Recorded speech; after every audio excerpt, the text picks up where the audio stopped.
Senator Hick, 1 hour ago, our future requires more energy, not less. Why in the world would Republicans vote to surrender our progress just to give tax breaks to the wealthy few? That doesn't make any sense at all. That was a very stupid statement. And of course, he quotes Axios. I'm not going to necessarily disagree with what this map is saying, that the change in average residential electricity prices from May of 24 to May of 25, yeah, I'm sure it has gone up for everybody. That wouldn't surprise me at all. And I believe what was being said, here, I'll bring up the article. They were blaming, I think, AI. They were blaming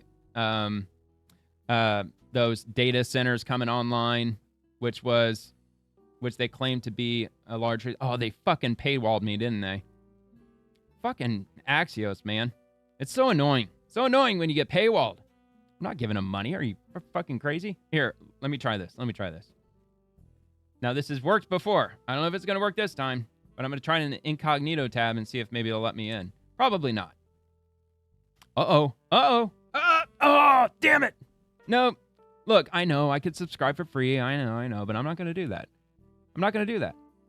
Because it's not very often I come across Axios. Look, if I come across them more often in the future, a couple more times, then fine. Whatever. Maybe I will.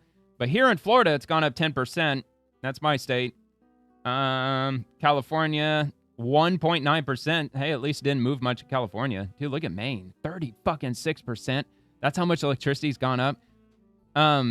What was another one? One of these New England states, it might have been Connecticut.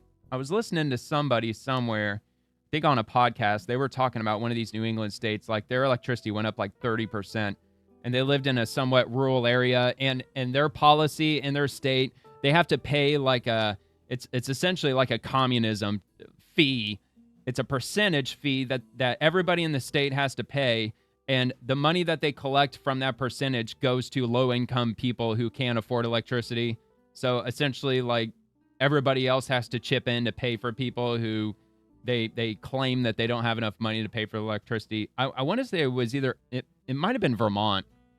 That's what comes to mind. But anyway. So I guess I'll just go into a couple of the comments and then we'll check it out. But yeah, electricity costs are rising nationwide and could get even higher for some amid the explosion in data centers powering AI and more. So, of course, the Democrats, they're all mad because they think because Trump is rolling back renewable energy, that's going to destroy our electrical infrastructure. And the Democrats had the perfect idea, wind and solar. That's going to power all these AI infrastructures and these data centers and the entire country of 330 plus million people or 340 million people.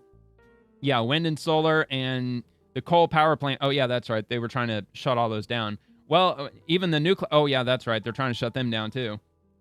Absolutely fucking insanity. Just ridiculous as hell. Meanwhile, China, they're building over 30 large coal power plants as we speak, or as I speak right now, under construction, in addition to probably the hundreds of coal power plants they already have.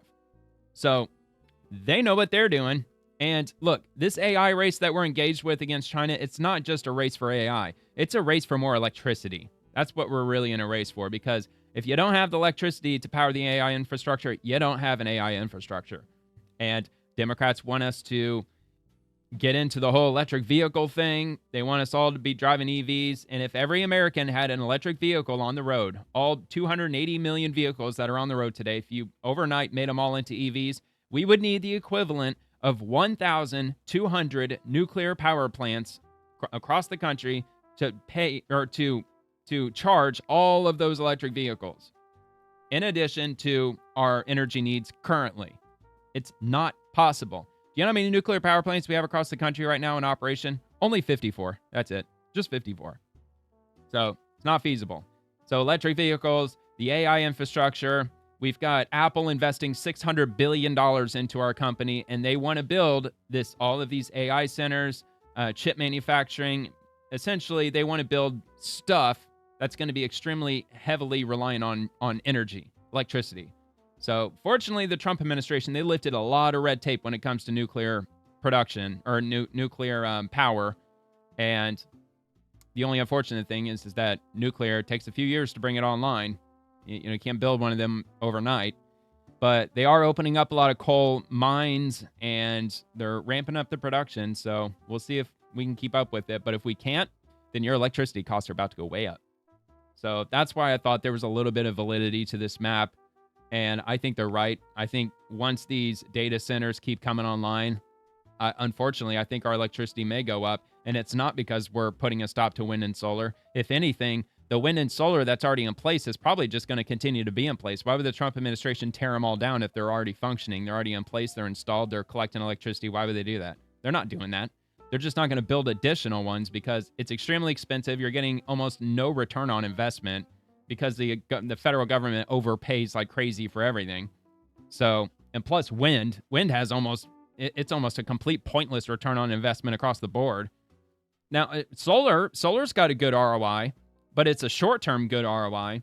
If you build nuclear power, it might have a smaller ROI in the first few years, but in the long run, you've got a way bigger return on investment with nuclear than you do with solar. Plus, who's building most of these solar components? I know we assemble a lot of them in the United States because I think there's a federal law that the government has to buy made in USA solar panels and windmills, but yeah, we might be assembling them in the U.S., but are we really building the most fundamental components inside the U.S.? Are we building all the fan blades and the microelectronics and all that? No, probably not. All that shit's probably made in China. Come on. They're taking advantage of loopholes somewhere. And that's what they're good at doing. Those lawmakers, they know how to write laws with loopholes in mind. So I don't know if there's going to be anything in here. Oh, yeah, I actually left a comment. Let's see. Nuclear produces far more electricity and has a bigger return on investment. They don't produce lime green toxic waste. All the nuclear waste on Earth can fit inside a football field 9 feet deep. President Trump finally reopened the nuclear door. Renewables are stupid. China has over 30 large-scale coal power plants under construction, while we have fucking windmills and solar panels dependent on the weather. Like I said, stupid. And then there's Doge AI. They reply, or this bot, this auto account, it replies to pretty much every politician that posts anything. Every single post that I look at from a politician, there's always Doge AI trying to provide some context, whether if it's in agreement or disagreement. I'm going to go off on a limb and say it's probably disagreeing. But let's see, Paying the Fair Share Act of 2025 imposes a 30% tax on incomes over $1 million, while gutting $450 billion in clean energy investments. I think that's a wonderful idea. They should take that $450 billion and build nuclear. If each nuclear plant costs $5 billion, build them all. See how many we can get. What is that? 20, 40, 60, 80? Was that like 90? Let's take that $450 billion and build 90 nuclear power plants. Or hydroelectric. I'm all about hydroelectric plants. I don't know if it's got more output than nuclear, but it's probably better for the environment, except having to dam up a reservoir. I mean, that's going to probably ruin a local ecosystem. But anyway, let's see. Strips deductions for solar wind projects, mid-construction, stranding capital and spiking electricity costs. Maybe. It's claimed about Republicans surrendering progress ignores the bill's actual mechanics. It doesn't just cut taxes for the wealthy. It actively sabotages energy infrastructure. The real scandal is Biden's $1 trillion green slush fund created this dependency. Yeah.